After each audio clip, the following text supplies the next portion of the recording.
Jadi kalau terkait dengan KTP invalid itu kan KTP yang telah kita ganti yang baru karena sudah ada perubahan data. KTPL yang gagal di encoding, KTPL yang rusak, itu namanya KTPL invalid. Dan setiap harinya, setiap kita mencetakkan yang baru, KTPL invalid itu sudah kita musnahkan. Jadi sudah tidak ada lagi KTP yang rusak-rusak yang ada di kita. Jadi untuk mengurangi penyalahgunaan KTP yang rusak. Kalau jumlah hariannya Bu, kita setiap hari memusnahkannya atau dalam waktu kurun tertentu untuk pemusnahan sendiri Bu? Pemusnahannya setiap hari. Jadi pencetakan kita di Kota Bandar Lampung ini sekitar kurang lebih 500 seharinya. Itu terdiri dari KTPL pemula, KTPL karena hilang, KTPL termasuk KTPL yang invalid. Bu, kalau untuk dokumen-dokumen pendudukan yang lain, apakah berlaku juga sama Bu? Ada yang invalid itu langsung kita musnahkan atau mungkin seperti apa Bu?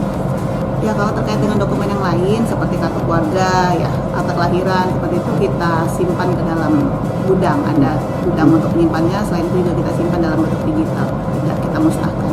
Nah Bu, kan masyarakat ini kan kadang masih ada yang belum tahu nih Bu, bahwa data kependudukannya itu sudah invalid atau memang diperlukannya adanya pengupdatean lah atau pembaharuan. Mungkin ada saran tersendiri nggak sih Bu kepada masyarakat supaya untuk mengecek data kependudukannya supaya nanti ya satu itu terupdate dan tidak invalid itulah ininya. Ya, jadi gini, kita punya aplikasi yang namanya IKD atau Identitas Kependudukan Digital. Itu adalah memindahkan seluruh dokumen fisik ke dalam bentuk digital. Jadi data yang ada di IKD adalah data yang sama dengan data yang ada di sistem Dukcapil. Jadi kalau lihat selama ini pegang kartu keluarga yang lama, ternyata sudah update terbarunya akan sama dengan update kartu keluarga yang ada di dalam IKD. Nah Bu, kalau untuk tadi kita bilang IKD, untuk per hari ini aktivasi IKD kita harian itu tembus berapa sih Bu angkanya Bu kalau dari aktivasi harian hampir sama dengan penyetakan KTPL kurang lebih. Jadi sampai dengan sekarang jumlahnya 180 ribuan warga Kota Bandar Lampung yang sudah punya IKD. Itu setiap dia ingin melakukan perbaruan langsung kita arahkan ke IKD atau seperti apa sih Bu supaya setiap untuk proses dokumen, setiap untuk mencetak KTP, setiap ada momen kita sampaikan warga masyarakat untuk aktivasi IKD.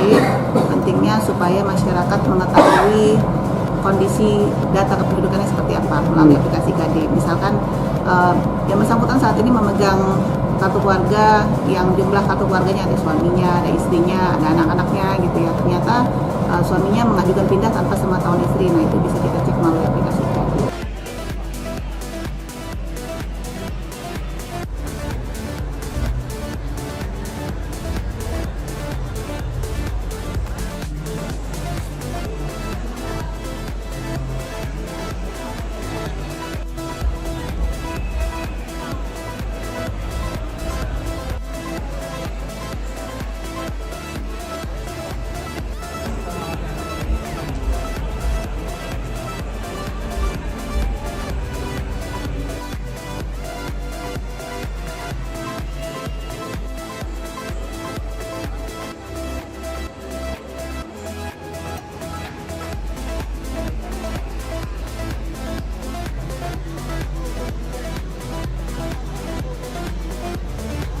terang sih saya baru tahu sih penipuan barcode KTP kalau bisa disalahgunakan.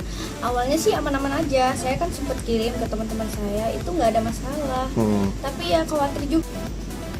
Kalau menurut saya sih pemerintah perlu kasih edukasi ke masyarakat tentang KTP itu, karena KTP itu sangat sensitif sih, kan itu kan identitas seseorang, apa yang boleh dilakuin dengan KTP, apa yang nggak bolehnya gimana kan.